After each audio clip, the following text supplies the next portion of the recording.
video man arikupinda mumageto vabuditsa mazinyaya ari lit 2 mabebi amutarisa pakona hanzi nyaya dzake dzese ihit 3 maguys amuona paapfuura hanzi skyrocket ndewe mafresh 4 haizi pressure my G zvobuda chero patv zvinotangira mugeto hakuna kumwe kunotangira madhiri zvinotangira mugeto kana slang kana fame kana mangoma anotangira mugeto hakuna kumwe kunotangira madhiri zvinotangira mugeto. Mama, before everything goes, which challenge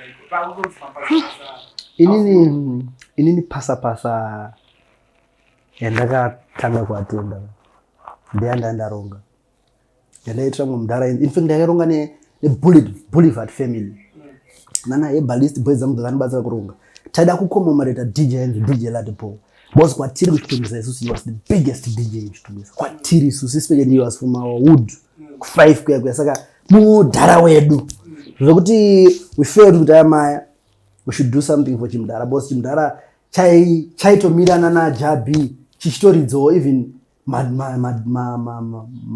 doublet aya boss ana blast zangu ari ku UK. Saka takanaka so ndo first pasa yandakatangoita seni kuatenda anditi way back, but I believe pamama pasa anga amboitwa but ini yandinoziya ndeipi ndakatanga kuita takaita pananzi palimbani. It's a very popular dance, you know. Takaita pananzi palimbani and pasa on it to me means a free society show.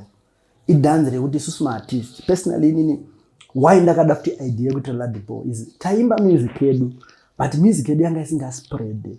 Why boss ansinga highway boss we went on radio. Andikona. So how are we going to get hired, guys? We have to show these people that we can perform. But how are we going to show them that we can perform without being hired? Let's create a show, a free show. Tatafambira tsamba police. Patazota ya munatino commemorate isusu pana pandiani ndi Ladipo. Ndiwo takusapadenga kuti Ladipo commemoration. Tiwatati Guspy artist ese avasingati dance ma artist dance tangwisa ma artist dance abatenda pa denika vanantora equipment ya mdara taisa batenda pamusoro pe unozakana pachiwa kwa double story paniswa floor kapa musoro saka pasati pasunzwa chimwe mango madziro padenga aiwa yato stage ka tandi padenga ndobata ndakaisa zvinhu wakambona vanhu aiwa mwanaume kwanga kuine vanhu bozi free show vanhu vanga vasinga mazive free show vaziva kuti kushow kunobhadharwa mari yanga iri free and I'm sure everyone was just wondering kuti iwe chii chinonzi basa chii chida unoitika uko urikuona tasvika kuya isusu ofti taka underestimate a crowd. The PA system was small. But that was the beginning pakafarwa and it's very everybody in Chitungiza knows about that show. Kana time ngari ko time yo vanoziva kuti no.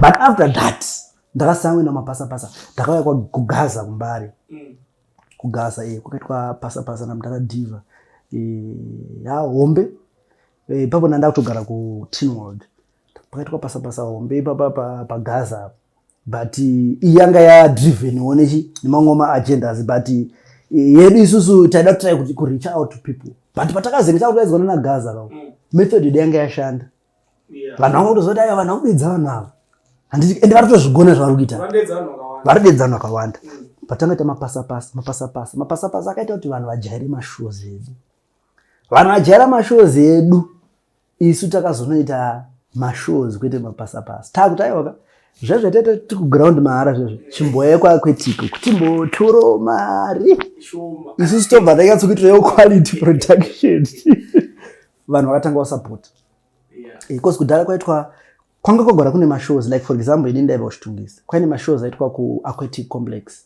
almost every closing day revana vechikoro kwaitwa mashows but mashows aya avaya naRocky Decibel saka isu takavhunguya kuti tichifamba munzira idzodzo asi takuimba danso yanga anga mashow echi edanso waigona zono pakaiswa kana Rocky bozana Rocky vanga vari big very very extremely big because yanga iri time yana Jonathan Moore yokunzi yanga iri 100% by local, so their music was going viral.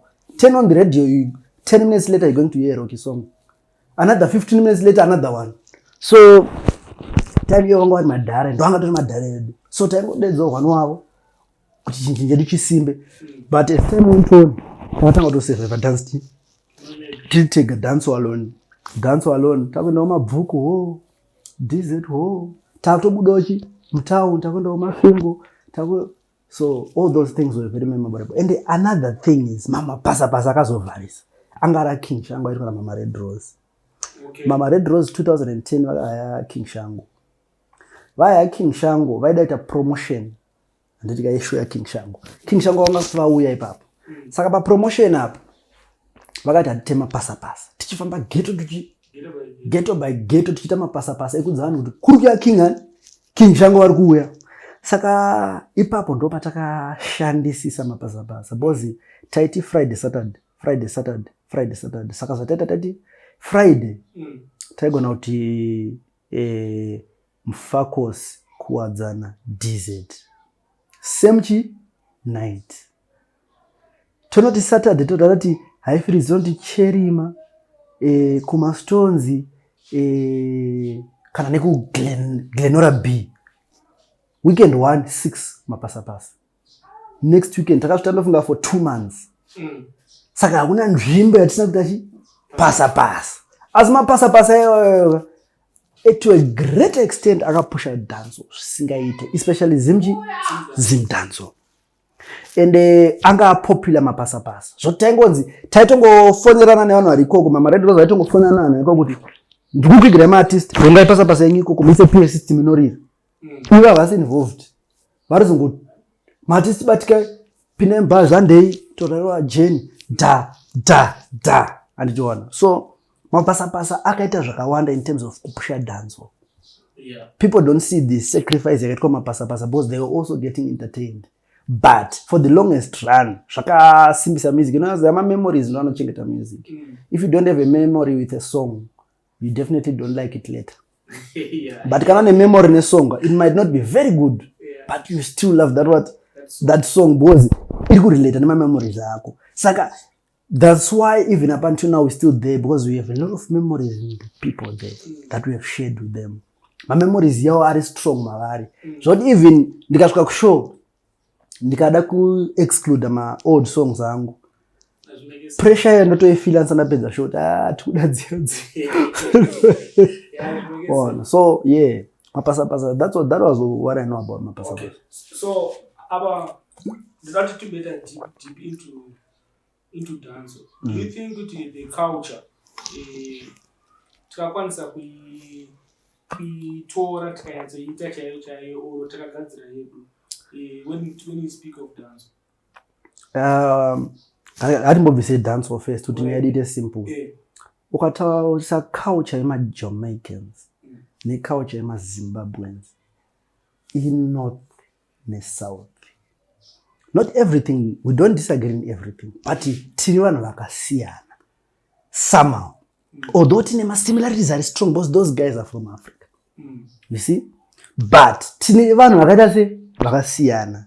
You know, when you come to our language, Shona language, to us it's very strong. You know, it's very direct. That's why tichiti makadi yenyu and to try and show respect. What's Gurungu is hi, how are you dead? Yeah. I'm fine, thanks and you. But kunoto makadi dead. Why boss shone disus ine simba so. And gonna. So kanzoma Jamaicans achi swear. And pavanhu vana vashamisike so. Ivo ma Jamaicans. Asvashamise even vakasiya kwatiri sus. Kwatiri zvotonge zvinoma, but those are very strong words. They are very, very strong words. If you want to translate those words in Shona, song yo yaimbike inonyadzira zvisingaite. So I'm just trying to say culture yavo nedu yakaita se yakasiyana, but tinonakirwa ne same drum beat, tinonakirwa same style and pattern, but ma cultures anozodipa pakuti ava manje vakufana kurelata nevanhu vavo kana tichiti majamaicans totoalright ngashandise wedhe kuti vakafumuka kuti pamwe tingonzwisana naye toti kana majamaicans akafumuka vachita madirty wine avaya chichi unomaona madhanzi avo kuti vanogona kukwira muti votanga kunobonyera nori muti mabo vachijambirana they are wild like that. But if you come to Zimbabwe we are not like that. Even digital dance iyoyo our people are not like that.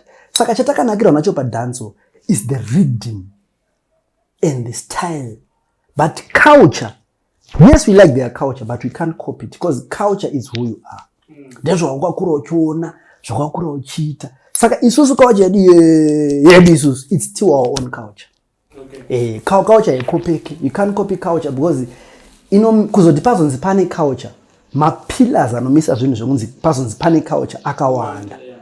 Kune yavati sound clash culture yekuclasha 1v1 anditika yakauya futi kuma-artist vakuti inonzi sting yaya yekuti wakamira apa indiri panapa tiri kushaudhana anditika takaiona sting yakaitwa naSoldier Love naColors.